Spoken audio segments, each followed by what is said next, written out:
2일 전 크리스마스. 크리스마스를 이틀 앞둔 아침, 나는 일찍 일어나 농산물 시장으로 향했다. 가장 신선한 재료들로 큰 바구니를 가득 채우고 집으로 돌아왔다. 돌아오자마자 지수, 원래 서면서가 가장 좋아하는 요리를 준비하기 시작했다. 레몬허브로 구운 닭고기와 크리미한 으깬 감자. 온 집안에 구운 마늘과 타임이 따뜻하고 풍성한 향기가 퍼졌다. 가슴이 설렘으로 가득 찼다. 식탁보를 깔고 쿠션을 푹신하게 정리한 뒤 아이처럼 산타클로스를 기다리는 마음으로 소파에 앉아 문만 바라보았다. 지수는 대학 졸업 후 첫 정규직 일을 막 마친 참이었다. 마지막 날까지 열심히 일하며 상사에게 좋은 인상을 남기겠다고 고집했던 그녀. 나는 항상 그녀가 성실한 사람이라는 걸 알고 있었다. 저녁 7시가 조금 넘었을 때 현관문이 드디어 열렸다. 나는 벌떡 일어나 활짝 웃으며 반갑게 팔을 벌렸다. 하지만 그녀는 나를 힐끗 보지도 않고 곧장 아빠인지요. 원래 잭의 품으로 달려갔다. 그녀는 거에 튀어오르듯 말했다. 아빠, 나 올해 500만 원 보너스 받았어요. 제호의 얼굴은 크리스마스 트리처럼 환하게 빛났다. 그는 자랑스러운 표정으로 그녀의 머리를 살며시 쓰다듬었다. 역시 내 딸이야.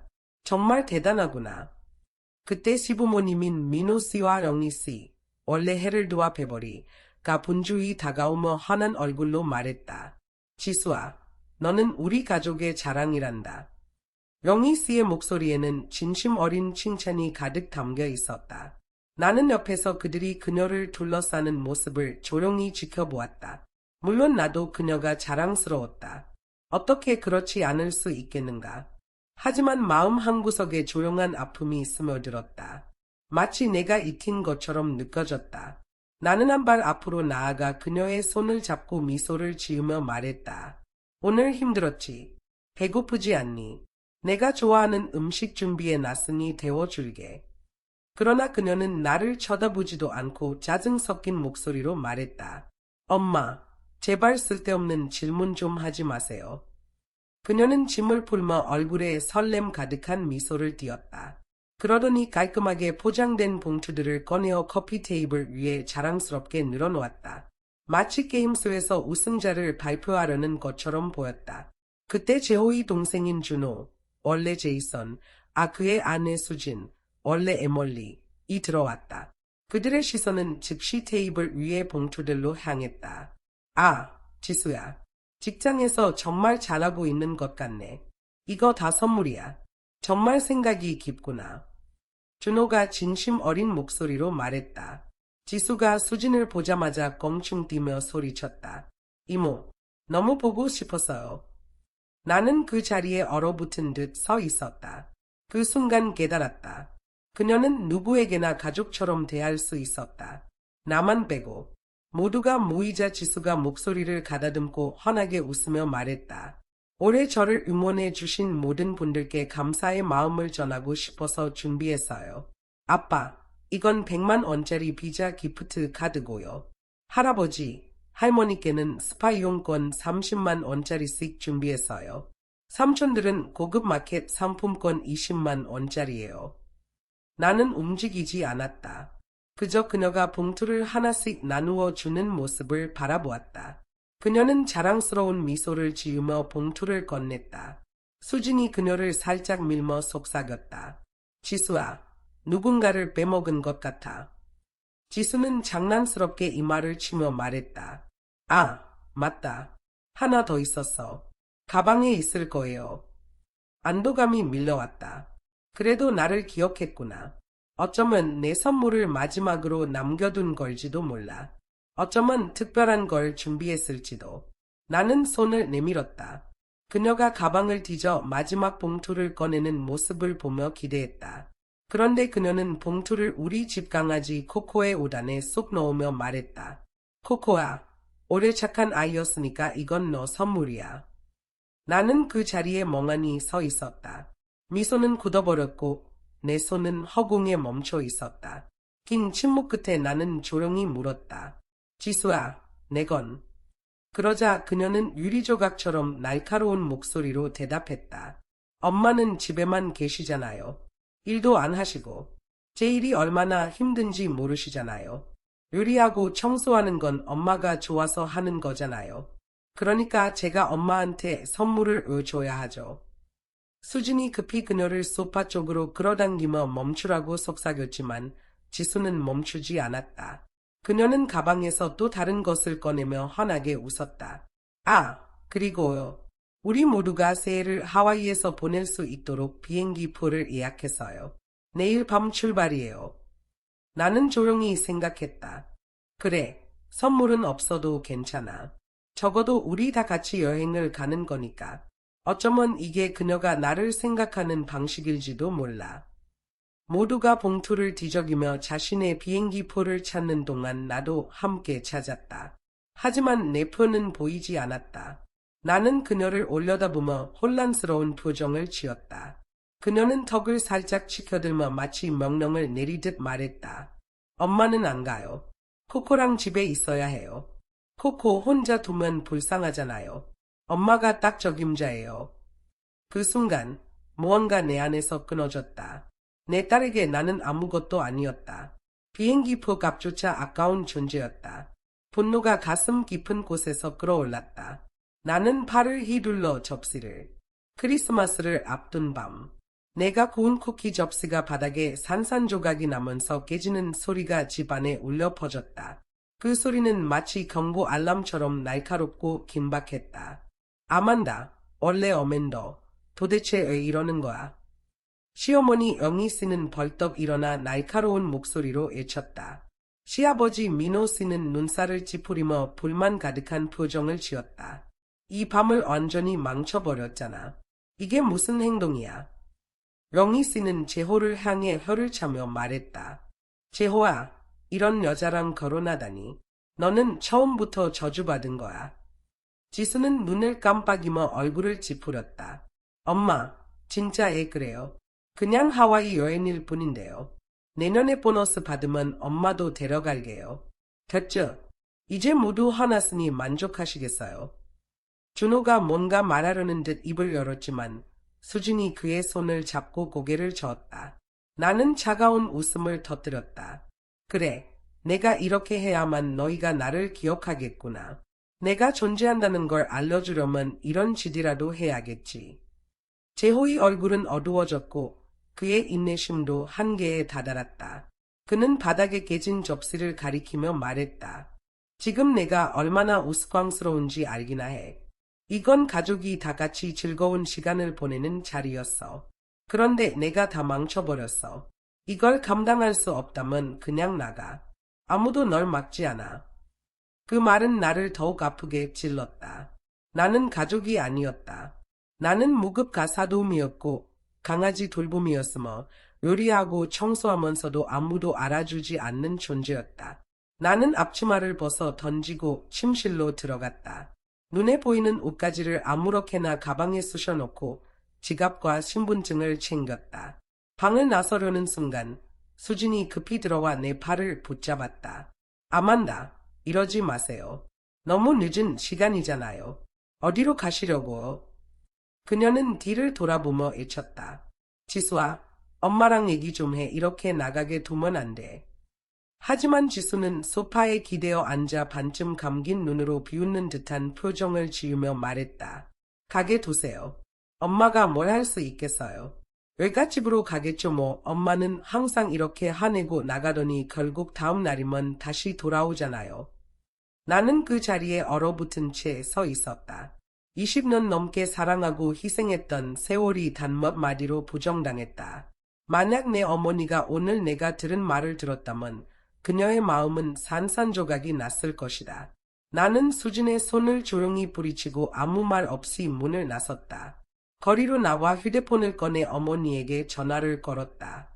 엄마, 나는 차분하지만 텅 빈 목소리로 말했다. 올해는 집에 못 갈 것 같아요. 조금 떨어져 있고 싶어요. 어쩌면 여행을 좀 다녀올지도 몰라요. 어머니는 잠시 침묵하더니 부드럽게 대답했다. 그래, 잘 생각했구나. 가끔은 환경을 바꾸는 것도 좋지. 하지만 조심해야 해, 알겠지? 그리고 잠시 후 덧붙였다. 전에 말했지만 우리 옛날 집 팔려고 했었잖니. 이제 다 끝났어. 매매가 완료됐고 돈도 들어왔단다. 내가 조금 보내줄게. 어머니는 내가 무언가 이상하다는 걸 느꼈겠지만 더 묻지 않았다. 그녀는 언제나 그랬다. 나를 조용히 그리고 안전히 지지해 주었다. 나는 조용히 말했다. 엄마, 괜찮아요. 지금은 필요 없어요. 하지만 나중에 정말 필요하면 부탁드릴게요. 항상 제 곁에 있어줘서 고마워요. 어머니는 고개를 끄덕이는 듯한 느낌을 주었다. 전화기를 통해서도 그것이 느껴졌다. 하지만 10분 후 계좌 알림이 울렸다. 어머니가 내 계좌에 2천만 원을 송금한 것이다. 메시지에는 이렇게 적혀 있었다. 사랑하는 딸에게 내 인생을 마음껏 즐겨라. 진정한 어머니의 사랑이란 이런 것이다. 당신을 존중하지 않는 무언가를 떠날 용기를 준다. 그날 밤 나는 도심의 작은 부티크 호텔에 체크인했다. 오랜만에, 정말 오랜만에 안전히 나만의 침대에 누워 평화롭게 눈을 감았다. 다음 날 아침 호텔 창가에 앉아 커피 한 잔을 마시고 있을 때 전화가 울렸다. 제호였다. 나는 잠시 망설이다 전화를 받았다. 그의 목소리는 낮았지만 짜증으로 가득 차 있었다. 아만다, 대체 언제까지 이러고 있을 거야? 지금 당장 집으로 너희 엄마 집에 가봤는데 안 갔다더라. 어디 있든 상관없으니까 당장 돌아와. 나는 한마디도 하지 않고 전화를 끊었다. 그는 내가 누구라고 생각하는 걸까? 단순한 하숙생. 아니면 손가락 한 번 튕기면 달려오는 가사도우미. 그의 태도는 참을 수 없었다. 잠시 후 이번엔 지수에게서 문자 메시지가 쏟아졌다. 엄마, 진짜 너무 유치한 거 아니에요? 관심 받으려고 갑자기 사라지다니. 나이 생각 좀 하세요. 오늘 밤 하와이로 떠나요. 엄마가 돌아오지 않으면 코코는 누가 돌볼 건데요. 코코한테 무슨 일이라도 생기면 절대 용서 안 할 거예요. 나는 그녀의 메시지를 바라보며 쓴웃음을 지었다. 이게 내가 키운 딸이었다. 내 손으로 품에 안고 길렀던 딸이 나를 이렇게 대하다니. 한때는 보물처럼 여겼던 아이가 이제는 나를 짐짝처럼 여기고 있었다. 눈물이 다시 차올랐지만 이번에는 그냥 흘러가게 두었다. 그리고 속으로 다짐했다. 이게 마지막 눈물이라고. 그녀가 어렸을 때를 떠올렸다. 그렇게 사랑스럽고 다정했던 아이. 내 목을 꼭 끌어안고 엄마, 세상에서 제일 멋진 엄마예요. 나중에 내가 커서 엄마한테 제일 예쁜 드레스 사줄게요. 라고 속삭이던 그 아이. 하지만 초등학교를 지나면서부터 그녀의 초점은 흐려졌다. 성적은 떨어졌고 재혼은 그녀에게. 엄마가 필요했는지 물어본 적 있니? 외할머니의 목소리는 낮았지만 그 안에 담긴 무게는 거실을 가득 채웠다. 지수는 눈물을 닦으며 당황한 표정으로 대답했다. 그게 무슨 말씀이세요? 엄마는 항상 집에 계셨잖아요. 우리를 위해서요. 그런데 지금은 우리를 등지고 혼자 놀러 다니고 계시잖아요. 이게 말이 돼요. 외할머니는 조용히 그녀를 바라보았다. 지수아, 내 엄마는 20년 넘게 너희 가족을 위해 모든 걸 희생했단다. 너희가 편히 살 수 있도록 자신의 꿈도, 경력도, 심지어는 자신만의 시간도 다 포기했지. 그런데 너희는 한 번이라도 그녀가 행복한지 물어본 적 있니? 지수는 입을 열었다가 닫았다. 그녀는 외할머니의 말을 반박하고 싶었지만 머릿속에 떠오르는 말이 없었다. 외할머니는 한숨을 쉬며 말을 이었다. 너희 엄마가 떠난 이유는 단순히 여행을 가고 싶어서가 아니야. 그녀는 더 이상 자신을 잃고 싶지 않았던 거야. 너희가 그녀를 가족으로 대하지 않고 단지 편리한 존재로 여겼기 때문이지. 지수는 울먹이며 말했다. 하지만 엄마가 이렇게 갑자기 떠나버리면 저희는 어떻게 해요? 아빠도 힘들어하고 저도 너무 혼란스러워요. 외할머니는 고개를 저으며 단호하게 말했다. 지수아, 너희가 힘든 만큼 내 엄마는 지난 20년 동안 더 힘들었단다. 그녀는 너희를 위해 모든 걸 바쳤는데 돌아온 건 무시와 냉대뿐이었지. 이젠 내 엄마도 자신의 삶을 살 권리가 있어. 지수는 눈물을 참지 못하고 울음을 터뜨렸다. 그녀는 처음으로 자신이 엄마에게 얼마나 상처를 줬는지 깨달았다. 그 시각, 아이슬란드. 나는 따뜻한 모닥불 옆에 앉아 새로 사귄 친구들과 함께 있었다. 두꺼운 코트를 입고 눈송이가 흩날리는 하늘을 올려다보았다. 머리 위로는 오로라가 춤추듯 펼쳐지고 있었다. 건배. 맥주병이 부딪히며 웃음소리가 터져 나왔다. 나는 그 순간이 너무나도 자유롭고 행복했다. 아무도 나에게 기대하지 않았고 나는 어떤 역할도 연기할 필요가 없었다. 젊음도 좋지만 자유는 더 좋구나. 나는 스스로에게 속삭이며 미소를 지었다. 휴대폰을 꺼내 오로라 사진 몇 장을 찍고 인스타그램에 올렸다. 캡션은 간단했다. 꿈만 같다. 인생은 한 번뿐이야. 자신을 소중히 여겨라. 몇 분 후 지수에게서 음성 메시지가 도착했다. 그녀의 목소리는 날카롭고 분노로 가득 차 있었다. 엄마, 어떻게 이럴 수 있어요? 아빠 돈으로 혼자 여행 다니고 있다니 말도 안 돼요. 저는 1년 내내 열심히 일해서 겨우 돈을 모았는데 엄마는 우리를 생각도 안 하고 이렇게 이기적으로 굴다니. 정말 실망이에요. 나는 메시지를 끝까지 듣지 않았다. 그냥 스와이프해서 삭제했다. 그녀의 말 중 한 가지는 맞았다. 나는 이기적이었다. 하지만 이번만큼은 괜찮았다. 처음으로 내 삶을 내 방식대로 살고 있었으니까. 나는 또 다른 사진을 올렸다. 이번엔 노르웨이행 비행기 티켓이었다. 캡션은 단내 단어였다. 다음 목적지, 더 밝은 곳. 그 순간 지수는 완전히 무너졌다. 그녀는 끊임없이 전화를 걸고 음성 메시지와 문자로 나를 붙잡으려 애썼다. 엄마, 애 도망친 거예요. 애 돈을 낭비하고 있죠. 애 이렇게 철없이 행동하는 거예요. 나는 대답하지 않았다. 단 한 통의 전화도 받지 않았다. 결국 그녀의 번호를 차단했다. 분노에 찬 지수는 하와이 여행을 단축하고 7일 일정을 2일 만에 끝내고 집으로 돌아왔다. 다음 날 저녁, 그녀는 외할머니 댁으로 찾아가 거실에서 울음을 터뜨렸다. 할머니, 엄마가 완전히 이기적으로 변했어요. 가족이랑 함께 보내야 할 시간을 버리고 혼자 해외로 떠났어요. 우리랑 연락도 끊고 아빠가 힘들게 번 돈을 쓰고 있어요. 이제는 저까지 차단했어요. 제발 엄마 좀 말려주세요. 외할머니는 한참 동안 침묵하더니 차분하게 물었다. 지수아, 내가 하와이로 떠날 때 너희 가족 중 누군가 내 엄마가 필요한지 물어본 적 있니? 지수는 그날 밤 외할머니 집에서 혼자 깊은 생각에 잠겼다.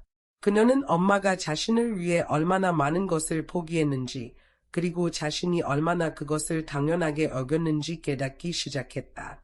한편 나는 노르웨이의 한 작은 마을에 도착해 있었다. 눈 덮인 산과 고요한 호수가 펼쳐진 풍경 속에서 나는 다시 태어난 듯한 기분이었다. 나는 내 삶을 다시 시작하고 있었다. 그리고 이번엔 나 자신을 위한 삶이었다. 엄마가 오고 싶어 했는지 한 번이라도 물어봤니? 외할머니의 목소리는 낮았지만 그 안에 담긴 차가운 단호함은 거실을 가득 채웠다. 지수는 입을 열었다 닫았다. 그녀의 얼굴에는 당혹감이 가득했다. 재호가 급히 끼어들며 상황을 수습하려 애썼다. 장모님, 그건 오해세요. 아만다가 오고 싶어 하지 않았어요. 돈을 아끼려고 그런 거예요. 그러나 외할머니는 말없이 건조한 웃음을 터뜨렸다. 참 우습구나.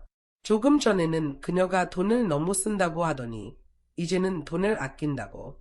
어느 쪽이 진실이니? 분명히 해두겠는데 아무도 내 딸을 괴롭힐 수 없어. 그녀는 나를 가지고 있어. 그리고 내가 있는 한 그녀는 누구의 동정도 필요 없단다. 그녀는 아무것도 부족하지 않아. 특히 너희가 던져주는 부스러기 같은 것들은 더더욱 필요 없지. 외할머니는 조용히 자리에서 일어나더니 문을 가리키며 말했다. 나가. 재호와 지수는 놀란 얼굴로 우물쭈물하며 집을 나섰다. 차 안에서 둘 사이엔 무거운 침묵이 흘렀다. 재호는 한참 후에야 고개를 갸우뚱하며 중얼거렸다. 잠깐만, 생각났다. 내 외할머니가 옛날 집을 판다고 했었잖아. 오늘 얘기하는 걸 보니 그 집 이미 팔렸을지도 몰라. 그리고 팔렸다면 그 돈을 내 엄마한테 주셨겠지. 지수의 얼굴이 창백해졌다. 뭐라고? 외할머니가 집을 팔았다고? 그녀는 숨을 들이마시며 외쳤다.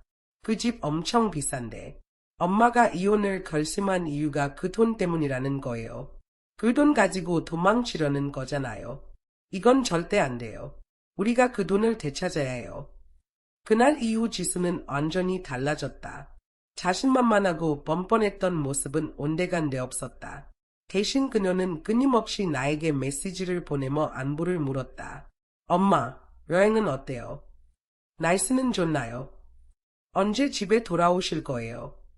마치 몇 마디 다정한 말로 내가 다시 마음을 열 거라고 생각하는 듯했다. 예전 같았으면 그녀의 행동에 마음이 악해졌을지도 모른다. 하지만 이번만큼은 달랐다. 며칠 동안 나는 어떤 메시지에도 답하지 않았다. 그러던 어느 날 밤 그녀가 음성 메시지를 남겼다. 그녀의 목소리는 떨리고 눈물에 젖어 있었다. 엄마, 제가 잘못했어요. 정말 미안해요. 그런 말을 할 의도는 아니었어요. 너무 화가 나서 그랬어요. 엄마가 정말 떠날 줄은 몰랐어요. 제발 돌아와 주세요. 제가 달라질게요. 약속할게요. 그냥 집으로 와요. 네. 나는 메시지를 들으며 조용히 웃었다. 그녀는 여전히 이해하지 못하고 있었다. 내가 떠난 이유는 단순히 비행기표 때문이 아니었다. 내가 떠난 이유는 내 자리가 어디인지, 이 가족에서 내가 어떤 의미인지 깨달았기 때문이었다. 그리고 나는 더 이상 그 자리에 서 있을 수 없었다. 나는 메시지를 삭제하고 다시 앞으로 나아갔다. 한 달 후, 집으로 돌아온 날. 현관문을 열고 들어서자마자 재호는 마치 물에 빠진 사람이 마지막 구명줄을 잡으려는 듯 허둥지둥 전화를 집어들었다. 손이 떨리는 채로 그는 지수에게 전화를 걸었다. 내 엄마가 돌아왔다. 지금 당장 집으로 와. 내가 말했잖아. 그녀가 끝까지 이혼을 진행할 리 없다고. 만약 그녀가 정말 서류에 서명했다면 우리 3억 원 날릴 뻔했어. 지수는 순식간에 집으로 달려왔다. 그녀는 나를 보자마자 팔을 벌리고 달려들며 외쳤다. 엄마, 드디어 돌아오셨네요. 너무 보고 싶었어요. 나는 손을 들어 그녀를 멈춰 세웠다. 그리고 차분히 가방에서 이혼 서류를 꺼내 식탁 위에 펼쳐 놓았다. 내 목소리는 흔들림 없이 단호했다. 여기 서류야. 서명해. 집도, 차도, 딸도 다 가져. 나는 아무것도 원하지 않아. 재호의 얼굴에 걸려 있던 미소가 얼어붙었다. 그의 얼굴은 순식간에 창백해졌다. 아만다. 그는 충격에 휩싸인 목소리로 말했다. 이게 어떻게 된 거야? 내가 얼마나 열심히 일했는지 알잖아. 넌 집에서 20년 동안 편히 살았으면서 이제 와서 그냥 떠난다고. 그저 조금 소외감을 느꼈다는 이유만으로 결혼을 벌이겠다고. 나는 재호의 눈을 똑바로 바라보며 말했다. 집안일이 쉬웠다고 생각해. 지수가 이렇게 된 게 우연이라고 생각해. 내가 나에게 일을 그만두라고 강요했잖아. 그리고 내가 지수를 키우는 동안 넌 몇 년 동안 나를 깎아내렸어. 내 부모님은 틈만 나면 나를 비웃었고 넌 단 한 번도 나를 변호하지 않았어. 지수가 나를 무시하게 된 이유는 평생 동안 내가 나를 하찮게 여기는 말을 들었기 때문이야. 재호의 얼굴이 일그러지며 목소리가 거칠어졌다. 솔직히 말해보자. 내 엄마가 돈이 없었다면 내가 이런 짓을 할 수 있었겠어. 이건 다 그 돈 때문 아니야. 내가 반항하려는 건 내 엄마가 돈을 대주기 때문이지. 그 순간 지수가 참다 못해 폭발했다. 그녀의 얼굴은 분노로 일그러졌고 목소리는 높아졌다. 아빠, 그만하세요. 엄마가 돈 좀 생겼다고 우리를 쓰레기처럼 대하려는 거 아니에요. 아빠야말로 자기 행동을 돌아볼 생각은 안 하세요. 나는 지수를 똑바로 바라보며 차갑게 말했다. 지수아, 내가 언젠가 스스로 생각할 줄 알게 되길 바란다. 내가 아빠의 말을 그대로 따라 하기만 하는 게 아니라 내 자신만의 판단을 내릴 수 있길 바란다. 나는 너를 위해 모든 걸 바쳤어. 하지만 너를 이렇게 키우려고 한 건 아니었어. 내 엄마를 하찮게 여기도록 키우려던 건 아니었다. 지수는 무언가 말하려 했지만 결국 아무 말도 하지 못했다. 나는 제호와 지수를 번갈아 바라보며 천천히 또렷하게 말했다. 서명을 하지 않으면 법정으로 갈 거야. 난 준비됐어. 그리고 나는 문을 열고 집을 나섰다. 단 한 번도 뒤돌아보지 않았다. 그 순간 나는 더 이상 부엌에 갇힌 여자가 아니었다. 나는 자유로웠다. 그리고 그 자유를 포기할 생각은 없었다. 내가 집을 떠난 바로 다음 날 제호와 지수는 외할머니 집에 찾아왔다. 그날 아침 초인종이 울렸다. 어머니는 나중에 나에게 그들이 또 찾아왔다고 말씀하셨다. 똑같은 얼굴, 똑같은 태도, 단지 무대만 달랐지. 어제는 나 앞에서 불쌍한 피해자 연기를 하더니 오늘은 어머니 집 문 앞에서 나를 우회하려고 애쓰며 답을 얻으려 했다. 부녀가 참 닮았구나. 어머니는 한숨을 쉬며 말씀하셨다. 어머니는 그들을 집 안으로 들이지 않았다. 현관문 앞에 서서 막 닦아놓은 도자기 커피잔을 입구 테이블에 내려놓고 말했다. 침착하고 단호하게, 아만다는 잘 지내고 있어. 그녀는 이제 감정적인 협박에 지친 것뿐이야. 지수는 잠시 멈칫하더니 억지로 미소를 지었다. 하지만 그 미소는 진심이라기보다는 고통이 깃들어 있었다. 할머니, 저희는 그냥 엄마가 혹시라도 충동적인 결정을 내리실까 봐 걱정돼서요. 특히 재정적으로요. 제호가 재빨리 기어들었다. 맞아요, 장모님. 저희는 단지 가족의 자산을 지키려고 하는 겁니다. 아만다가 지금 감정적으로 불안정하니까요. 어머니는 조용히 웃으셨다. 하지만 그 웃음은 듣는 사람을 오싹하게 만드는 종류였다. 그래서 너희가 여기 온 이유가 그거구나. 그녀는 차분한 목소리 속에 날카로움을 숨기지 않았다. 그녀가 그 돈으로 뭘 하고 있는지 알고 싶어서 온 거지. 그들은 황급히 변명하려 했지만 어머니는 기회를 주지 않으셨다. 이미 변호사와 얘기했어. 아만다는 이제 성인이야. 그녀는 자신의 결정을 스스로 내릴 수 있어. 그리고 혹시라도 나에게서 뭔가를 얻어내려고 한다면 헛수고야. 어머니는 덧붙이셨다. 말투는 마치 덤으로 하는 말 같았지만 그 한마디 한마디는 법정의 망치처럼 무겁게 내려쳤다. 이제 그녀를 더 이상 만만한 전업주부로 대하지 마. 그녀는 이제 스스로를 지킬 줄 알아. 법적으로도 말이야. 문은 쾅 닫히지 않았지만 조용히 그리고 단호하게 닫혔다. 그날 오후 나는 어머니의 서재에서 몇 시간 동안 앉아 있었다. 변호사가 보낸 서류들이 테이블 위에 펼쳐져 있었다. 신탁구조, 자산명세서, 은행 기록들. 나는 한참 동안 그것들을 멍하니 바라보았다. 처음으로 내 앞에 놓인 서류들은 누군가가 여기에 서명하세요 라고 적힌 포스트잇과 함께 건네준 것이 아니었다. 그것들은 내 것이었고 결정도 내 몫이었다. 어머니는 책장 옆에서 따뜻한 홍차를 들고 서 있었다. 그녀의 목소리는 차분했다. 이 돈은, 그녀는 말문을 열었다. 원래는 내 미래를 위해 내가 안정적으로 살 수 있도록 나중에 주려고 했던 거야. 어머니는 잠시 멈추더니 나를 똑바로 바라보았다. 그녀의 눈은 세월의 흔적으로 주름이 졌지만 그 어느 때보다도 날카로웠다. 하지만 지금 내게 필요한 것 같구나. 어머니는 내 옆에 앉아 내 손 위에 그녀의 손을 살며시 올렸다. 아만다, 내 아버지와 나는 너무 늦게 깨달았어. 우리가 우리 자신을 지켜야 한다는 걸 알았을 땐 지킬 게 별로 남아있지 않았지. 하지만 너는 아직 선택할 수 있어. 목이 메었다. 눈물은 나오지 않았지만 가슴 깊은 곳에서 묵직한 아픔이 느껴졌다. 나는 펜을 집어들었다. 그리고 처음으로 그것은 제호의 보험 서류도 대출 보증 서류도 공동 구매 계약서도 아니었다. 나는 내 이름을 신탁의 단독 소유자로서 서명했다. 내 손은 전혀 떨리지 않았다. 그날 나는 몇 가지 중요한 일을 처리했다. 제호와 함께 사용하던 모든 공동 계좌를 동결했다. 내가 가진 모든 돈은 새로 만든 개인 계좌로 옮겼다. 그 계좌는 내 이름으로만 등록되었다.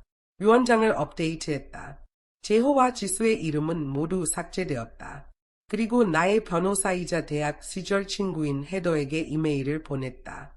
이혼 절차를 맡아달라고 말이다. 헤더는 법률 교과서를 외운 것 같은 머리를 가졌고 가족 같은 충성심을 가진 친구였다. 또한 금융 전문가에게 전화해 강화된 인증 절차를 활성화했다. 이제부터는 내 직접적인 대면 승인 없이는 어떤 돈도 움직이지 않도록 했다. 일주일 후 지수는 다시 연락해왔다. 이번엔 음성 메시지였다. 그녀의 목소리는 밝고 가벼웠다. 마치 아무 일도 없었던 것처럼. 엄마, 정말 대단해요. 혼자서 아이슬란드랑 노르웨이를 다녀오셨다니. 정말 멋졌겠죠. 다음엔 우리 같이 더 멀리 여행 가요. 나는 답하지 않았다. 하루 뒤 또 다른 메시지가 왔다. 이번엔 그녀의 목소리가 긴장되고 불안정했다. 엄마, 요즘 상황이 별로 좋지 않아요. 회사에서 정리해고가 있었거든요. 그래서 제가 잠시 엄마 집에 머물러도 될까요? 나는 여전히 아무 말도 하지 않았다. 그녀가 이 연극을 얼마나 오래 이어갈 수 있을지 보고 싶었다. 이틀 뒤 그녀는 신용카드 명세서에 스크린샷을 보냈다. 캡션에는 이렇게 적혀 있었다. 카드 한도가 꽉 찼어요. 예전에 그렇게 많이 쓰지 말 걸 그랬어요. 엄마가 보고 싶어요. 나는 거에 소리 내어 웃을 뻔했다. 엄마가 보고 싶다고. 아니면 엄마의 돈이 보고 싶은 거겠지. 그녀의 눈물 섞인 사과와 후회는 모두 대본이 일부였다. 그리고 나는 그 다음에 어떤 일이 벌어질지 정확히 알고 있었다. 내가 조금이라도 마음을 열면 그녀는 더 큰 드라마를 만들어낼 것이 뻔했다. 돌아온 딸이 용서를 구하다라는 연극 말이다. 나는 그녀를 또다시 무시했다. 하지만 이번에는 몰래 통화 녹음과 화면 미러링 소프트웨어를 내 휴대폰에 설치했다. 왜냐하면 사과 단계가 끝나면 조종 단계가 시작될 테니까. 그리고 나는 더 이상 그들에게 기습당하지 않을 작정이었다. 다섯째 날, 예상대로 그녀에게서 전화가 왔다. 내가 전화를 받자마자 그녀의 목소리는 이미 눈물로 떨리고 있었다. 엄마, 나 정말 더는 못하겠어. 지수의 목소리는 떨렸다. 오늘 아파트 건물 앞 계단에서 넘어졌어. 아무도 날 도와주지 않았어. 혼자 바닥에 누워 있었는데 그 순간 엄마에게 전화하고 싶었어. 나는 아무 말도 하지 않았다. 침묵만이 이어졌다. 지수는 잠시 기다리더니 목소리가 조금 더 날카로워졌다. 엄마, 혹시 은행 비밀번호 바꿨어요? 어제 엄마 공과금 내려고 로그인하려 했는데 안 되던데. 나는 조용히 미소 지었지만 목소리는 차분함을 유지했다. 계좌 보안을 강화해서 은행에서 권장하더라고. 요즘 신분 도용이 늘어나고 있대. 그녀의 목소리가 즉각 날카로워졌다. 엄마, 나 남이 아니잖아. 내가 엄마 딸인데 엄마가 진짜 나한테 계좌를 지키고 있는 거야? 나는 논쟁하지 않았다. 차분하게 대답했다. 정말로 돕고 싶다면 지난달 내가 요청한 서류를 보내. 하지만 내 계좌는 다시는 건드리지 마. 지수는 잠시 조용하더니 쓴웃음을 터뜨렸다. 그래요. 이제 나는 완전히 외부인이 된 거네요. 그렇죠. 나는 평온한 목소리로 대답했다. 아니야. 내가 스스로 외부인이 된 거야. 내가 나를 ATM처럼 대하기 시작한 그날부터. 그녀의 전화기 너머로 큰 소리가 들렸다. 아마도 그녀가 무언가를 내던진 소리였다. 그리고 마침내 그녀의 억눌렸던 감정이 터져 나왔다. 엄마는 정말 자신이 다 옳다고 생각하지. 그 신탁 자산이 엄마 것만이라고 생각해. 엄마는 평생 아빠 돈으로 살았으면서 이제 와서 이혼했다고 그 모든 걸 혼자 차지하려고. 그 순간 나는 깨달았다. 그녀는 용서를 구하려는 게 아니었다. 그녀는 상속, 통제, 그리고 돈을 원했다. 나는 조용히 화면을 눌러 녹음 오버레이를 활성화했다. 그리고 의도적으로 차분한 목소리로 말했다. 지수아, 이 통화가 녹음되고 있다는 거 알고 있지? 이 녹음은 접근 금지 명령 신청을 위한 증거로 변호사에게 전달할 거야. 침묵. 그리고 그녀의 숨소리가 흔들리기 시작했다. 곧이어 그녀는 몸부림치듯 울음을 터뜨렸다.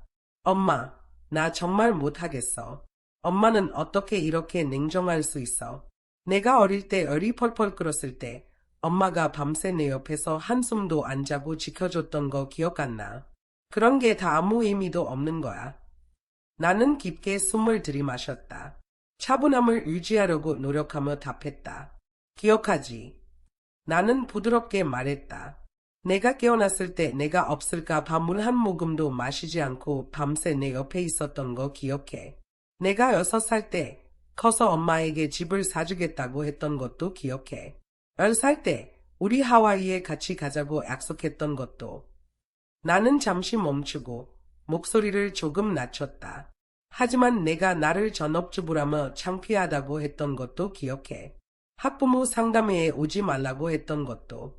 내가 나를 쓸모없다고, 숙제도 도와줄 수 없고, 돈도 벌지 못하고, 존중받을 자격도 없다고 했던 말도 기억해. 지수는 전화기 너머에서 비명을 질렀다. 그래서 그걸로 나를 끊어버리겠다는 거야. 엄마는 그걸로 모든 걸 버릴 거야. 내 목소리는 차갑고 분명하게 낮아졌다. 아니야. 내가 너와의 관계를 끊는 이유는 내가 준 사랑을 협박의 도구로 사용하기 때문이야. 내가 애정을 거래 수단으로 여긴다는 걸 깨달았기 때문이야. 미성숙함은 용서할 수 있어. 하지만 감정적인 협박은 용서할 수 없어. 나는 전화를 끊었다. 그리고 그녀의 연락처를 열어 모든 플랫폼에서 그녀를 차단했다. 그녀가 다시는 나를 추가할 수 없도록 설정했다. 작별 인사조차 남기지 않았다. 그날 저녁 냉장고를 열었을 때 내가 어제 만든 오이절임이 보였다.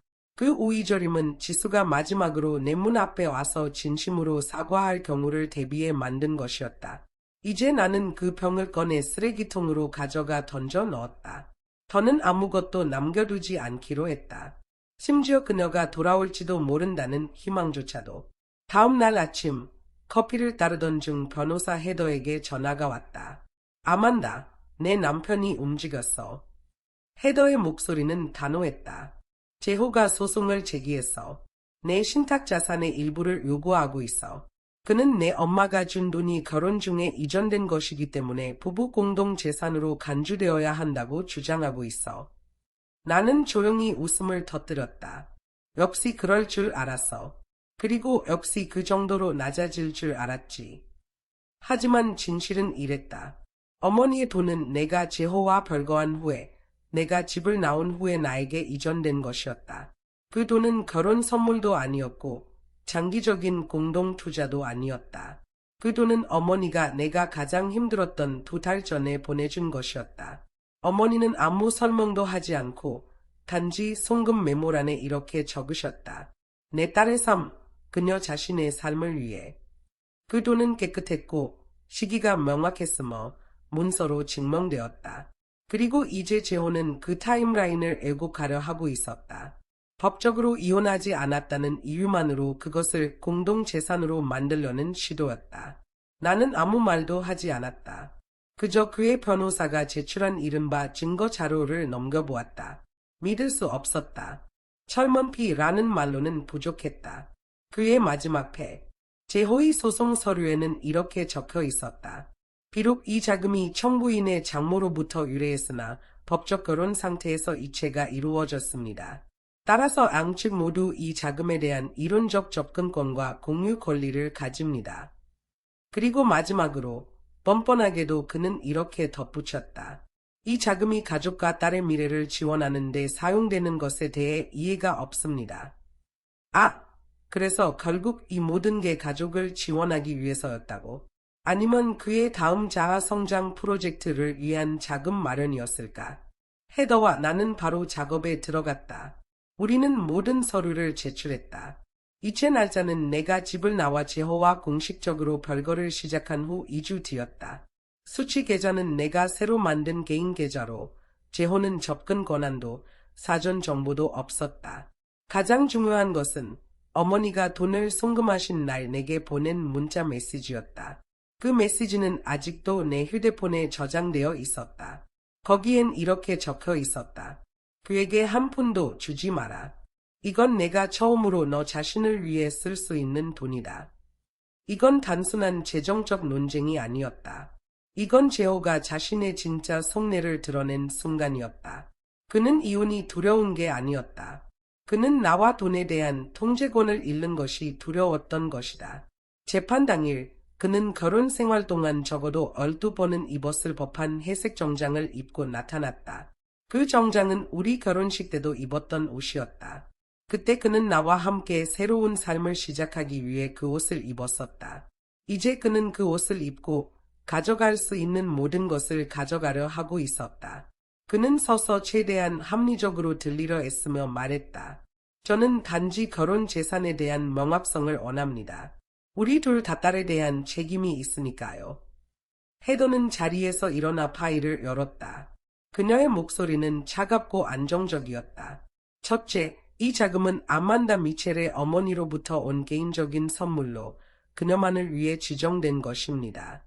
둘째, 이체는 법적 벌거 이후에 이루어졌으며 제호 미첼은 이 자금 관리에 전혀 관여하지 않았습니다.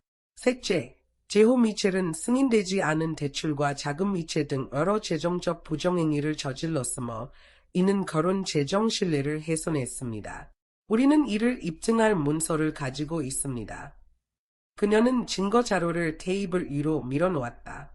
거기엔 송금 스크린샷, 거래 메모, 어머니의 원본 문자 메시지, 그리고 제호가 한때 그냥 빨리 서명해 라고 했던 대출 서류 사본이 포함되어 있었다.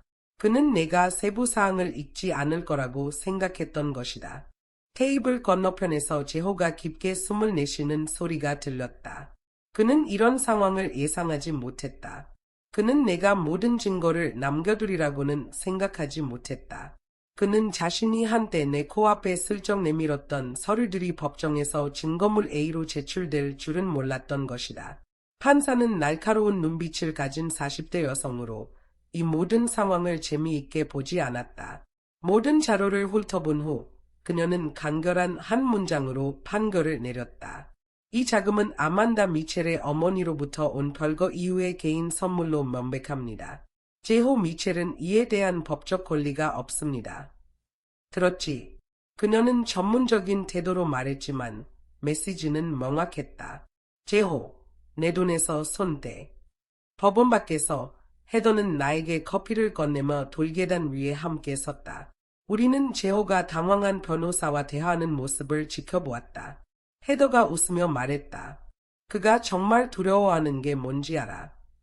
나는 커피를 한 모금 마시며 대답했다. 뭔데? 그는 파산이 두려운 게 아니야. 내가 파산하지 않는 게 두려운 거지. 내가 이제 그의 허락 없이 돈을 쓸 수 있다는 사실이 무서운 거야. 나는 조용히 웃었다. 아니, 나는 말했다. 그를 정말 두렵게 하는 건 이혼이 아니야. 내가 떠났고 그 없이 더 잘 살고 있다는 사실이지. 나는 손에 든 법원 서류를 내려다보았다. 맨 위에는 이렇게 적혀 있었다. 이혼 청구 공식 접수. 그 5개의 단순한 단어가 그가 했던 어떤 맹세보다도 더 위로가 되었다. 그날 법정을 나와 나는 집으로 가지 않았다. 대신 마을 도서관에 들러 자원봉사 신청서를 작성했다. 사람들이 필요한 것을 찾을 수 있도록 돕고 책을 추천하고 단 한 장의 종이에 담긴 문제를 해결해 주는 것. 그것은 항상 내가 꿈꾸던 일이었다. 하지만 그 당시 제호는 비웃었다. 그게 무슨 돈이나 벌겠어. 차라리 집에 있으면서 지수를 돌보는 게 낫지 않겠어. 그래서 나는 그 꿈을 포기했었다. 하지만 이제는 나는 누구를 위해 살지 않는다. 그리고 한때 내가 상상했던 삶을 살아볼 때라고 생각했다. 3일 뒤 나는 도서관 창가에 있는 자원봉사 데스크에 앉아 첫 번째 방문객을 맞이하고 있었다. 그녀는 나이 지긋한 여성이었고 사회보장 신청서를 출력하는 방법을 물었다. 나는 그녀에게 절차를 설명하고 정부 사이트를 탐색하는 방법을 알려주고 스팸 번호를 차단하는 방법을 보여주고 약물 상호작용 리스트를 출력해 주었다. 그녀가 떠나기 전 그녀는 내 손을 꼭 잡으며 말했다. 당신은 우리 딸보다 더 인내심이 많네요. 나는 미소 지었다. 아무 말도 하지 않았다. 그 말을 전에 들어본 적이 있었다. 하지만 그 당시에는 아무 의미가 없었다. 내 가족 누구도 그 말을 믿지 않았기 때문이다. 하지만 이번에는 달랐다. 이번에는 내가 내 방식으로 얻어낸 말이었다. 집으로 돌아가는 길, 나는 메인 스트리트의 작은 공원 근처 벤치에 멈춰 앉았다. 한 노부인이 보행기를 끌며 지나갔다. 그녀는 내 손에 든 도시락을 보며 물었다. 혼자 먹는 거예요. 나는 고개를 끄덕였다. 그녀도 고개를 끄덕였다. 나도 그래요. 60살에 이혼하고 20년 동안 혼자 살면서 혼자 저녁을 먹었죠. 그런데 그 식사들이 그녀가 나를 보며 말했다. 시간이 지날수록 더 나아지더라고요. 나는 웃음을 터뜨릴 수밖에 없었다. 그때는 무섭지 않았어요. 그녀는 강철 같은 미소를 지으며 내 눈을 똑바로 바라보았다. 당연히 무서웠지. 하지만 무서운 게 자신을 가정부처럼 여기는 남자와 사는 것보다는 나아. 나는 그녀의 이름을 몰랐다. 그녀도 내 이야기를 몰랐다. 하지만 우리는 한동안 그 자리에 앉아 있었다. 두 조각의 오래된 철이 같은 태양 아래에서 서서히 따뜻해지는 것처럼. 그날 밤 재호에게서 이메일이 왔다. 내용은 단 한 줄이었다. 지수가 무너지고 있어. 내 이혼이 그녀를 정서적으로 파괴하고 있대. 나는 답장하지 않았다. 첨부 파일도 열어보지 않았다. 그가 무엇을 하려는지 이미 알고 있었기 때문이다. 나를 죄책감에 빠뜨려 다시 그의 통제 아래로 끌어들이려는 시도였다. 하지만 나는 이미 깨달았다. 모든 자식이 용서를 받을 자격이 있는 것은 아니라는 것을. 재호가 소셜미디어에서 사라진 날, 나는 그가 마침내 패배를 인정했음을 알았다.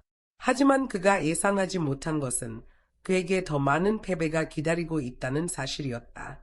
그가 정성스럽게 꾸며냈던 이미지를 잃자 교회에서의 정중한 고개 끄덕임도 멈췄다.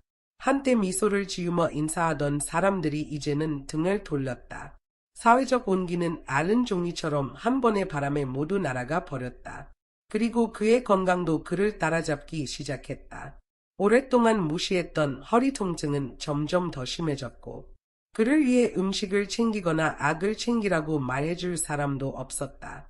결국 그는 회사 이사회에서 조용히 해임되었다. 이유는 개인 신용 문제였다.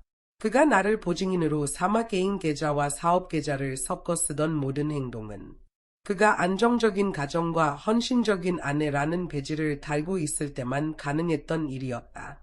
이제는 법원조차 그를 믿지 않았다. 이사회가 애 믿겠는가? 그는 지수에게 도움을 청하려 했다.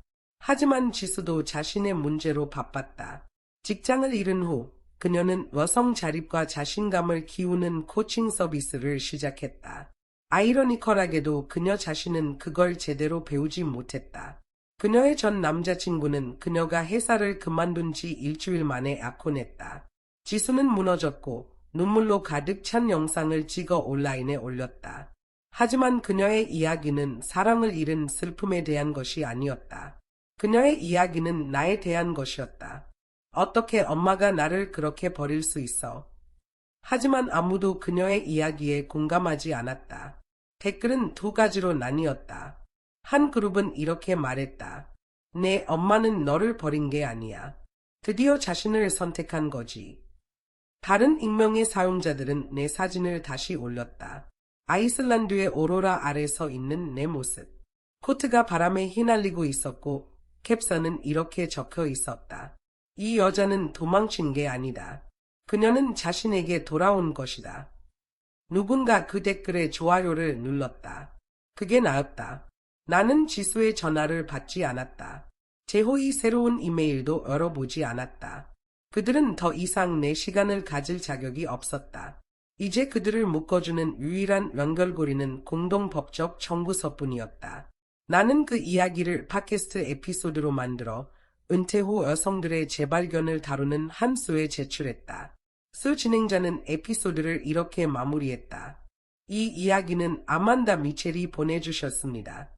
그녀는 이렇게 기억되길 바랍니다.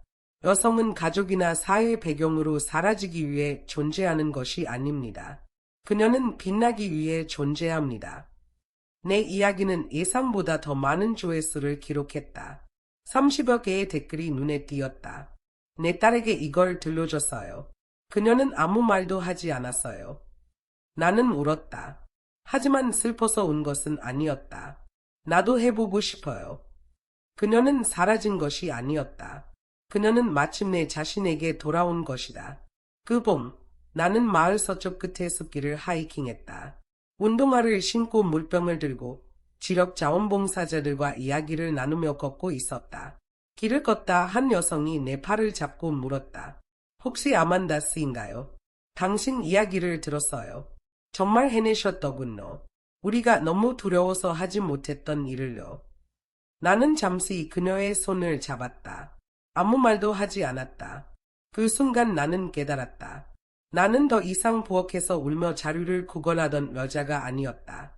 나는 당당히 걸어나와 환하게 웃으며 누군가가 첫 발을 내디딜 수 있도록 도울 만큼의 힘을 남긴 여자였다. 지수와 재호가 내 문 앞에 나타난 날은 몹시 추운 날이었다. 나는 문턱 안쪽에 서서 과도하게 예의 바른 미소를 짓는 그들을 바라보았다. 그들의 눈은 계속해서 거실 한 구석을 향했다. 그들은 집 안으로 들어가겠다고 하지 않았고 나도 그들을 초대하지 않았다. 나는 또다시 가족의 화합에 대한 연습된 연설을 들을 생각이 없었다. 하지만 나는 그들의 시선이 옛날 서류 캐비닛 쪽으로 계속 향하는 것을 알아챘다. 그곳에는 아만다가 수십 년 동안 모아둔 가게 기록과 영수증, 서류들이 들어 있었다. 그들은 누군가의 안부를 확인하러 온 것이 아니었다. 그들은 계산을 확인하러 온 것이었다. 나는 그들의 속셈을 꿰뚫어 보았다. 나는 결코 어리석은 사람이 아니다. 아만다가 처음 재호를 집에 데려왔던 날을 기억한다.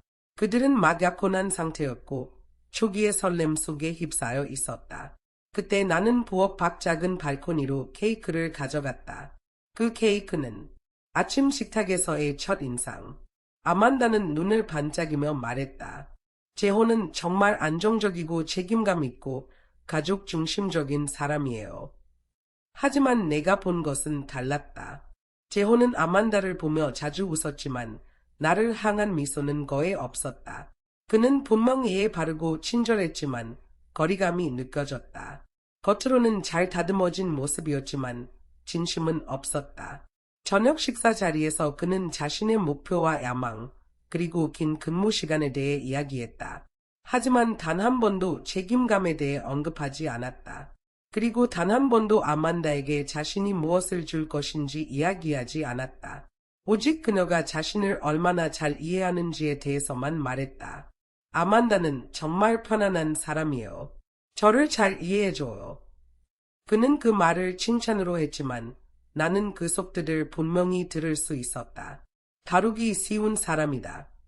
그는 아만다에게는 지나치게 관심을 보였지만 나에게는 거의 보여주지 않았다.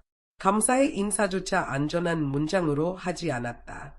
저녁 식사가 끝나고 내가 접시를 치우기 시작했을 때 그는 나를 한 번도 쳐다보지 않았다. 그 순간 나는 알았다. 이 남자는 내 딸을 좋아할지도 모른다. 어쩌면 그녀와 함께 있는 것을 즐길지도 모른다. 하지만 그는 그녀를 존중하지 않았다. 그리고 확실히 그녀의 가족도 존중하지 않았다. 그래서 나는 아무 말도 하지 않았다. 내가 그녀를 대신해 선택할 수 있는 자리가 아니었으니까.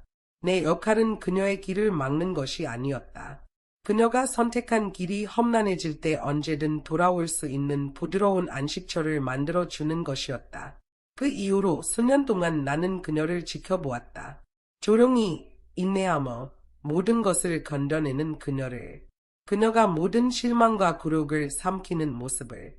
저녁 식탁에서 아무도 그녀의 의견을 묻지 않을 때, 그녀의 노력이 인정받지 못할 때의 무거운 침묵을 건디는 모습을. 나는 그녀가 너무나 잘 아는 결혼 생활의 버전을 살아가는 모습을 지켜보았다. 그리고 지금, 수년이 지난 지금, 나는 그녀의 자세에서 내가 한때 짊어졌던 그림자를 본다. 하지만 이번에는 이야기가 다르게 끝날 것이다.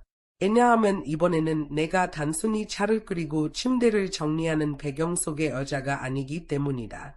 이번에는 그녀를 단순히 쓸 수 있는 자원으로 여기는 사람들을 막아서는 문지기가 나이기 때문이다. 아만다가 결혼하던 해, 나는 그녀에게 웨딩드레스와 보석을 선물했다. 그녀는 베일을 쓰고 서서 어린아이처럼 내 손을 꼭 잡고 울며 말했다. 엄마, 나 정말 좋은 삶을 살 거예요. 나도 울었다.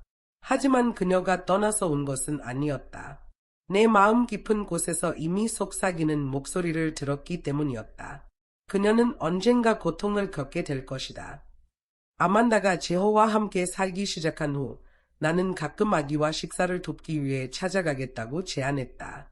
그녀는 막 지수를 낳았고 기진맥진한 상태였다. 한 문장을 끝내기도 전에 고개를 떨구며 잠들곤 했다. 제호는 표면적으로는 나에게 예에 바르게 굴었지만 그의 태도에는 언제나 미묘한 날카로움이 있었다. 마치 내가 초대받지 않은 손님이라도 된 것처럼. 한 번은 저녁 식사 중에 내가 이렇게 말했다. 지수 기침이 밤에 따뜻한 찜질을 하면 좀 나아질 수도 있을 거야.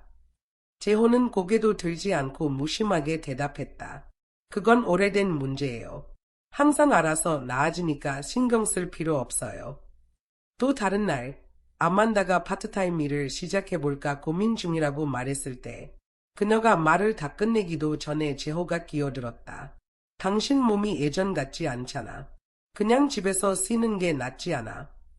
그리고 어느 날 저녁 식사 자리에서 그는 농담처럼 말했다. 베스가 아기를 돌보는 게 자연스러운 거 아니야. 어차피 일도 안 하시잖아. 그는 아무렇지 않게 웃었지만 내 귀에는 그 말이 납처럼 무겁게 들렸다. 나는 아무 말도 하지 않았다. 왜냐하면 내가 보고 있는 것이 무엇인지 정확히 알고 있었기 때문이다. 그의 말실수가 아니라 통제에 능숙한 남자의 모습이었다. 한 번은 내가 부엌에서 설거지를 하고 있을 때 지수가 초콜릿을 달라고 울며 들어왔다. 나는 부드럽게 말했다. 저녁 먹고 남은 줄게. 그러자 지수가 소리쳤다. 얘 내가 당신 말을 들어야 해요. 아빠가 그러는데 당신은 그냥 가정부래요. 아만다는 그 말을 들었다. 나는 그녀의 표정이 굳어지는 것을 보았다. 하지만 그녀는 그저 걸어와 속삭였다. 엄마, 미안해요. 내가 지수한테 말할게요. 지수가 그런 뜻으로 말한 건 아니에요. 그리고 그 순간 내 마음이 찢어졌다. 아이의 말 때문이 아니었다. 내 딸이 모든 사람의 행동에 대해 자신이 책임져야 한다고 배운 모습 때문이었다. 그녀는 제호에게 목소리를 높인 적이 없었다. 그의 부모님과 충돌한 적도 없었다. 그녀는 자신의 상처를 삼키고 고통 속에서도 미소를 유지하며 결혼의 부당함을 당연한 계약 조건처럼 받아들였다. 어느 날 새벽 물 한 잔을 가지러 일어났을 때 나는 열린 침실 문틈으로 그들의 대화를 들었다. 제호가 소리치고 있었다. 제발 감정적으로 날 몰아붙이지 좀 마. 엄마가 여기 있다고 해서 내가 이렇게 행동해도 되는 줄 알아? 나는 문 밖에 서서 손이 떨렸다. 내 딸은 그의 감정 쓰레기통이 되어버렸고 항의할 권리조차 없었다. 그날 밤 나는 거실에서 밤새 깨어 있었다. 아침이 되면 그녀가 아무 일도 없었던 것처럼 다시 미소를 지을까 봐 두려웠다. 때로는 게스트룸에서 잠들지 못할 때 나는 내 일기를 꺼내어 글을 썼다. 첫 페이지에는 이렇게 적혀 있었다. 내 딸은 자신이 누구인지 잊어버렸다. 사랑받을 자격이 있다는 것. 나는 매일 일기를 썼다. 싸움을 시작하거나 누군가를 비난하기 위함이 아니었다. 그저 내 자신에게 상기시키기 위해서였다. 언젠가 아만다가 깨어날 날이 올 거라고. 그리고 그날이 오면 내가 그녀에게 말해줘야 한다고. 넌 미친 게 아니야. 넌 이기적인 것도 아니야. 넌 그저 마침내 축복처럼 깨어난 거야. 아만다가 나에게 전화를 걸었던 그날, 그녀의 목소리는 평소와 달랐다. 그녀는 울지 않았고 불평하지도 않았다. 그저 조용히 말했다. 엄마, 이번 크리스마스에는 집에 가지 않을 거예요. 여행을 떠날 거예요. 나는 잠시 침묵했다가 대답했다. 좋은 생각이네. 여행이 좋을 거야. 그리고 전화를 끊었다. 그날 밤 나는 거실에 혼자 앉아 있었다. 10년 넘게 사용했던 오래된 찻잔을 손에 쥐고 있었지만 손은 마치 돌을 쥐고 있는 것처럼 차가웠다. 나는 그녀가 말한 여행이 단순한 휴가가 아니라는 것을 알았다. 그것은 도피였다. 나는 수년 동안 제호와 지수의 본 모습을 보아왔다. 아만다의 전화는 요청이 아니었다. 그것은 해방이었다. 그녀가 마침내 스스로에게 놓아주라고 허락한 것이다. 나는 밤새 깨어 있었다. 그리고 침대 밑에 숨겨둔 검은 가죽 장부를 꺼냈다. 그 장부에는 내가 애가죽 집을 팔고 조용히 모아둔 돈의 기록이 담겨 있었다. 나는 그것을 비상 상황이나 노후를 위해 준비했다고 스스로에게 말했지만 이제야 깨달았다. 그 돈은 아무 이유 없이 거기에 있었던 것이다. 아만다가 살아가기 위해 그 돈이 필요한 것은 아니었다. 그녀가 필요한 것은 떠나기 위한 발판이었다. 그녀만의 안전이 그녀의 것이었다. 다음 날 아침 나는 은행에 갔다. 직원이 물었다. 송금의 메모를 포함하시겠습니까? 나는 대답했다. 네, 적어주세요. 내 딸의 삶을 위해. 환불 불가. 그 순간 나는 깨달았다. 내가 수년 동안 기다려온 것은 아만다가 변하는 것이 아니었다. 내가 더 이상 무슨 일이 벌어지고 있는지 못 본 척하지 않는 것이었다. 조용히 뒤에서 머물기만 하는 어머니의 역할을 그만두는 것이었다. 그날 밤 나는 일기에 또 한 페이지를 썼다. 그녀는 집에 오지 않겠다고 했지만 나는 그녀가 마침내 자신의 길을 걷기 시작했다는 것을 안다. 쉬운 길은 아니겠지만 적어도 그것은 그녀의 길이다. 펜을 닫고 불을 껐다. 밖은 어두웠지만 나는 평온했다. 내가 그녀에게 그녀가 한 번도 요구하지 않았지만 항상 받아야 마땅했던 안전망을 준 것을 알았기 때문이다. 3일 후 문 앞에서 아만다가 나라를 떠난 지 3일 후 제호와 지수가 다시 내 문 앞에 나타났다. 비가 막 그친 뒤라 공기에는 흙냄새가 짙게 배어 있었다. 그들은 너무나 부자연스러운 웃음을 지으며 서 있었다. 할머니, 잘 지내시죠? 지수가 상자 하나를 꺼내며 저프트했다. 시나몬 롤이에요. 할머니가 좋아하시는 거잖아요. 나는 그걸 받지 않았다. 그저 문 옆으로 비켜섰다. 내가 마음이 악해져서가 아니었다. 그들이 무슨 속셈을 가지고 있는지 정확히 듣고 싶었기 때문이다. 그리고 예상대로 상자를 내려놓자마자 제호가 먼저 입을 열었다. 베스, 아만다가 잘 지낸다면서요. 여행 중이라면서. 지수도 곧바로 말을 보탰다. 맞아요. 오로라 사진 올렸던데 정말 멋지더라고요. 제 친구들도 부러워했어요. 나는 아무 말도 하지 않았다. 그저 그들에게 물 한 잔씩 따라주었다. 그들이 서로 눈빛을 교환하는 것을 지켜보았다. 누가 먼저 본론을 꺼낼지 고민하는 것 같았다. 마침내 제호가 목을 가다듬으며 말했다. 베스, 들었는데요. 최근에 집을 파셨다면서요. 그리고 아만다가 그 돈을 받았다고. 나는 컵을 내려놓고 그의 눈을 똑바로 바라보았다. 누가 그 말을 했죠? 제호는 어색하게 웃으며 대답했다. 아, 별건 아니고요. 그냥 들은 거예요. 그래서 우리가 생각했는데 아만다가 그걸 혼자 관리하기엔 좀 부담스러울 수도 있을 것 같아서. 혹시. 내가 말을 끊었다. 혹시 뭐. 지수가 몸을 앞으로 기울이며 미소를 지었다. 우리가 그걸 관리하는 걸 도와줄 수 있을까 해서요. 우리가 더 젊잖아요. 투자 같은 건 더 잘 이해하고요. 아만다가 그 돈을 더 잘 활용할 수 있도록 도와줄 수 있을 것 같아요. 나는 미소를 지었다. 하지만 그 미소는 따뜻하지 않았다.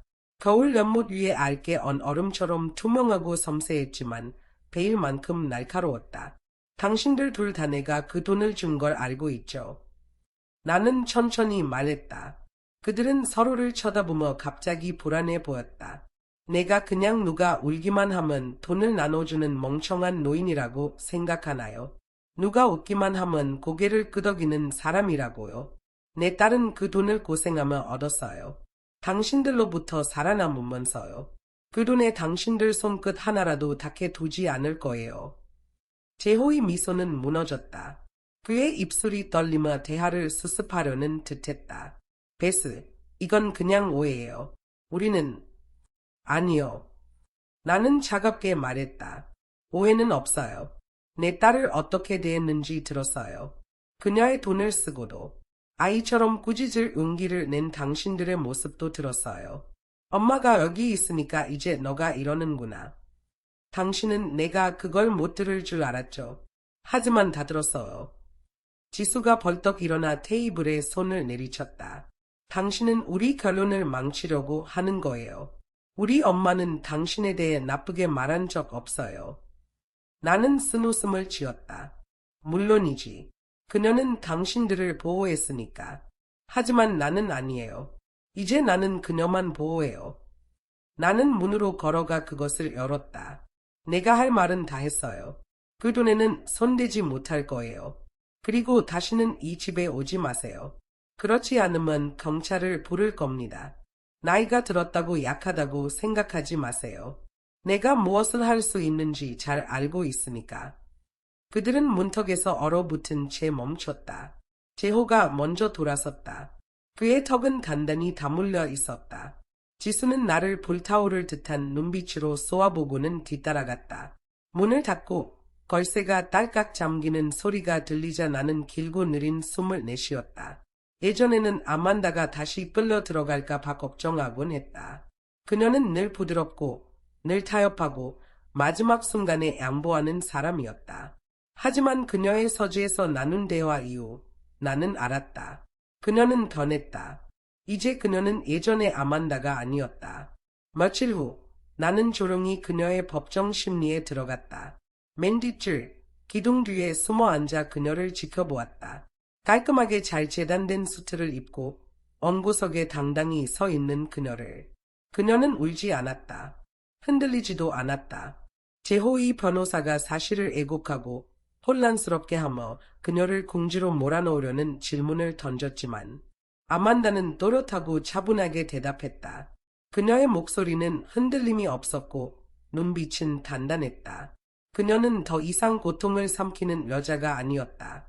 그녀는 이제 다른 무엇이었다. 마치 오랜 세월 침묵 속에서 갈고 닦은 칼날처럼. 그리고 그날 모든 사람의 눈앞에서 그녀는 그 칼날을 들어 올려 자신을 묶고 있던 끈을 잘라냈다.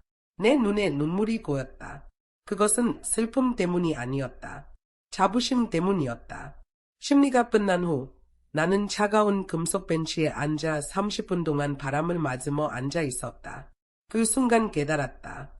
나는 그녀가 소송에서 이기기를 기다리고 있었던 것이 아니었다. 그녀가 스스로 이기기를 기다리고 있었던 것이다. 사과하지 않고 움츠러들지 않고. 그날 밤 그녀에게서 음성 메시지가 왔다. 바람 소리가 배경에 들리는 가운데 그녀는 조용히 말했다. 엄마, 저 걱정하지 마세요. 이제 정말 괜찮아요. 나는 그 메시지를 오랫동안 바라보았다. 가슴이 찌릿한 가운데 미소를 지었다. 다음 날 아침 나는 마을의 노인 센터로 걸어갔다. 그곳은 내가 수백 번 지나쳤지만 한 번도 들어가 본 적이 없는 곳이었다. 나는 항상 스스로에게 말하곤 했다. 혹시 아만다가 나를 필요로 할지 모르니 집에 있어야 한다고. 하지만 이제는 알았다. 그녀는 더 이상 무대 뒤에서 기다리는 어머니가 필요하지 않았다. 그녀는 스스로의 안전망이 되었으니까. 이제는 나도 내 삶을 가져야 할 때였다. 나는 도자기 수업과 지력해고록 낭독 모임에 등록했다. 첫날 선생님은 우리에게 자신을 정의하는 한 문장을 써보라고 했다. 나는 이렇게 썼다. 내 인생에서 가장 자랑스러운 결정은 그녀를 낳은 것이 아니다. 그녀의 뒤에 서준 것이다. 수업이 끝난 후 나이 지긋한 한 여성이 내게 다가와 부드럽게 팔을 건드리며 말했다. 그 문장, 누구를 위해 쓴 건가요? 제 딸을 위해요. 내가 대답하자 그녀는 고개를 끄덕였다. 그녀는 정말 대단한 사람인가 보군요. 나는 미소 지었다. 그래요. 정말 대단한 사람이에요. 그날 밤 나는 평화롭게 잠들었다. 한밤중에 깨어나지도 않았고 침묵과 분노를 삼키며 앉아있던 저녁 식사 장면이 꿈에 나타나지도 않았다. 아만다는 더 이상 내가 나서서 도와줘야 할 필요가 없었다. 그리고 나도 마침내 한 발 물러서는 법을 배우고 있었다. 나는 그녀의 도피처가 아니었다. 그녀가 가장 필요로 할 때 그녀를 앞으로 밀어주는 힘이었다. 이제 그녀는 자신의 힘으로 걷고 있다. 그래서 나도 돌아서서 마침내 내 삶을 향해 걸어가려 한다. 봄이 찾아왔다. 마당에 심어둔 꽃들이 피어나기 시작했다. 나는 차 한 잔을 끓여 그녀에게 메시지를 보냈다. 사랑하는 딸아, 엄마도 잘 지내고 있어. 뒤돌아보지 말고 내 길을 계속 걸어가렴. 엄마는 항상 내 뒤에 있을게.